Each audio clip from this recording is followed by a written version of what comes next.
அஸ்ஸலாமு அலைக்கும். இந்த சட்டி வந்து நாங்கள் மீஷோவில் வாங்கினோம். இது ரொம்ப யூஸ்ஃபுல்லாக இருக்குது.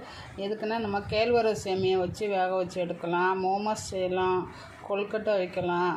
நம்ம வந்து சாதம் எதனாலும் சூடு பண்ணி எடுத்துக்கலாம், பிரியாணி சூடு பண்ணலாம். இப்போ பாருங்கள், கொழுக்கட்டை நாங்கள் வச்சுருக்கோம்.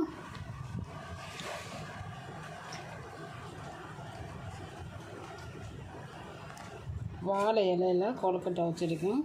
சூப்பராக இருக்குது பாருங்கள். நீங்களும் இதே மாதிரி சட்டி வாங்கி யூஸ் பண்ணுங்கள், நல்ல யூஸ்ஃபுல்லாக இருக்கும். தண்ணியால் இப்போ பாருங்கள், மூடியோடி காட்டலன்னு சொல்லிவிட்டு மூடியோடி காட்டுறேன். இப்போ எடுத்துடுறேன். இப்போ பாருங்கள், அடியில் தண்ணி இந்த பாத்திரம் கொடுத்துருக்காங்க. இந்த பாத்திரத்தை நம்ம தேவையான அளவு தண்ணி வச்சுக்கோங்க. ஃபுல்லாக வைக்கக்கூடாது, ஒரு கால்வாசி வச்சா போகிறோம். அப்புறம் நம்ம இதை எடுத்து வச்சு கொழுக்கட்டை வைக்கலாம், பிரியாணி சூடு பண்ணலாம், கேழ்வரகு சேமியா